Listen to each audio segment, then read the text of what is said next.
Hey everyone, welcome back to the channel. Today we're starting at the beginning of Guy Haley's galaxy-spanning trilogy with Dark Imperium. Whether you're a Warhammer fan, a lore junkie, or someone who enjoys watching the universe get torn apart one heretical disaster at a time, this book is the foundation. So let's get into it. Dark Imperium kicks off the era known as the Indomitus Age. Guilliman has returned, the Great Rift has split the galaxy in half, and everything is spiraling into chaos, even by 40k standards. This book focuses on Guilliman trying to hold the Imperium together, while the Death Guard and Mortarion unleash plague, corruption, and galactic-scale despair. This is the starting point for the entire trilogy. If you want to understand the political, spiritual, and military disaster that is the current Warhammer 40k timeline, this is the book to start with. The star of the show here is Guilliman, not as a flawless demigod, but as a man who's been thrown into the future and hates almost everything about it.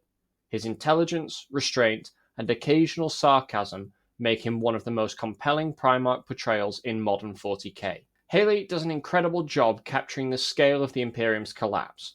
Worlds are dying, psychers are screaming, navigation is failing, but there's still glimmers of hope. It feels huge, but also grounded through the eyes of soldiers, civilians, and commanders. Mortarion is a looming presence throughout. You get just enough insight into his motivations and corruption to make him a believable, tragic antagonist. And the Death Guard?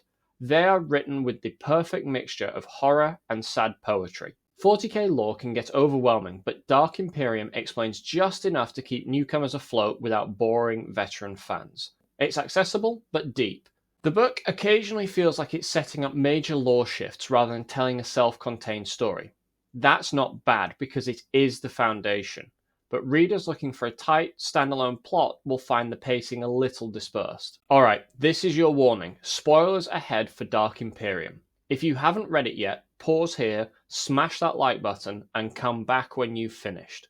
His despair at seeing the Imperium turned into a religious dictatorship is one of the most powerful story beats.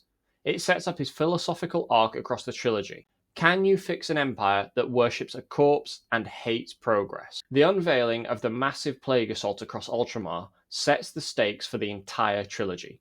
Haley makes it feel like an existential threat, not just another chaos invasion. Seeing Mortarion tormented and controlled by Nurgle gives weight to his villainy. He's terrifying, but also shackled, and that tragedy becomes even more important in Plague War and Godblight. One of the most fascinating elements is how Guilliman pushes against the religious machine built around him. He doesn't want to be a god, but the Imperium doesn't care. This tension defines the trilogy. Dark Imperium is a strong, atmospheric start to the series. It reintroduces Guilliman, refreshes the 40k setting, and sets the groundwork for the emotional and spiritual conflicts that explode later in Plague War and Godblight. I'd give it a total of 8 out of 10. It's a powerful foundation with huge stakes and even bigger ideas. Thanks for watching, guys. Drop a comment telling me your favourite moment from Dark Imperium, and if you want more 40k reviews, lore breakdowns, or reading guides, hit that subscribe button. Until next time, trust in the Emperor, or if you're Guilliman, try not to roll your eyes while people pray to you.